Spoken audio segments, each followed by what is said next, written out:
നമസ്കാരം. റിപ്പോർട്ടർ ചാനലിൽ ഒരു പെൺകുട്ടി ലൈംഗിക അതിക്രമത്തിന് ഇരയായിരിക്കുന്നു. മുതിർന്ന മാധ്യമ പ്രവർത്തകനാണ് ഇവിടെ പ്രതിയായിട്ട് ആരോപിക്കപ്പെടുന്നത്.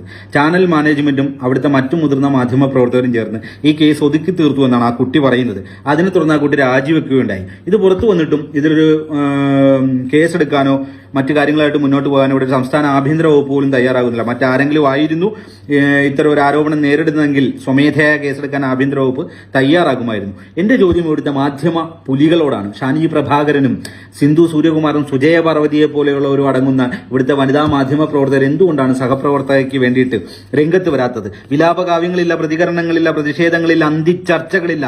ഒരു നോക്കുകൊണ്ടോ വാക്കുകൊണ്ടോ പോലും ആ പെൺകുട്ടിക്ക് വേണ്ടി ഒന്ന് മുന്നിലേക്ക് വരാൻ പോലും ഇവർ തയ്യാറാകാത്തത് എന്തുകൊണ്ടാണ്? സ്വന്തം ജോലിയെ ബാധിക്കുന്ന ഒരു കാര്യം വരുമ്പോഴത്തേക്ക് സാമൂഹിക പ്രതിബദ്ധത എടുത്ത് എട്ടായിട്ട് മടക്കി അട്ടത്ത് വെക്കുന്ന വൃത്തികെട്ട സമീപനമല്ലേ ഈ മാധ്യമ പ്രവർത്തകർ സ്വീകരിക്കുന്നത്? നമ്മുടെ റിപ്പോർട്ടർ ചാനൽ അരുൺകുമാർ, നിന്റെ കരച്ചിൽ കണ്ടു രാവിലെ കോൺഗ്രസിന്റെ സോഷ്യൽ മീഡിയ പ്രവർത്തകർക്കെതിരെ. നീയൊക്കെ അടങ്ങുന്ന മാധ്യമവർഗം കോൺഗ്രസിനെതിരെ വ്യാജ വാർത്തകൾ പ്രചരിപ്പിക്കുമ്പോൾ കയ്യും കെട്ടി നോക്കിയെന്നൊരു ചരിത്രം കോൺഗ്രസിന് പണ്ടുണ്ട്. ഇനി അതില്ല.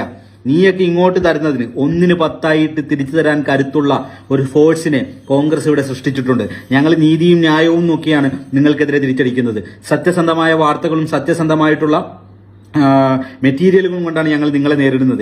നീയൊക്കെ പടച്ചുവിടുന്ന വ്യാജ വാർത്തകൾക്ക് സത്യം കൊണ്ട് തിരിച്ചടിക്കാൻ കരുത്തുള്ള ഒരു ഫോഴ്സിനെ ഇന്ത്യൻ നാഷണൽ കോൺഗ്രസ് ഉണ്ടാക്കിയിട്ടുണ്ട്.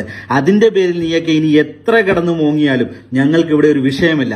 ഇനി നീയൊക്കെ പറഞ്ഞു വിടുന്ന ഏതെങ്കിലുമൊക്കെ സെല്ല്, ഏതെങ്കിലുമൊക്കെ പോഷക സംഘടനകൾ അത് പിരിച്ചുവിടുകയോ നിലനിർത്തുകയോ എന്നതൊന്നും സോഷ്യൽ മീഡിയയിലെ കോൺഗ്രസ് പ്രവർത്തകരുടെ വിഷയമല്ല. നിന്റെ മോങ്ങൽ ഇനിയും കൂടിക്കൊണ്ടിരിക്കും. ഞങ്ങളുടെയും കഴുകൻ കണ്ണുകൾ നിങ്ങളുടെ പുറകെയുണ്ട്. നീയൊക്കെ കാണിക്കുന്ന സകല പിതൃശൂന്യതയും സകല തരവഴിത്തരവും ഞങ്ങൾ എടുത്തിട്ട് സോഷ്യൽ മീഡിയയിലിട്ട് കുടയാൻ പോവുകയാണ്. നീ കാത്തിരുന്ന് കാണും.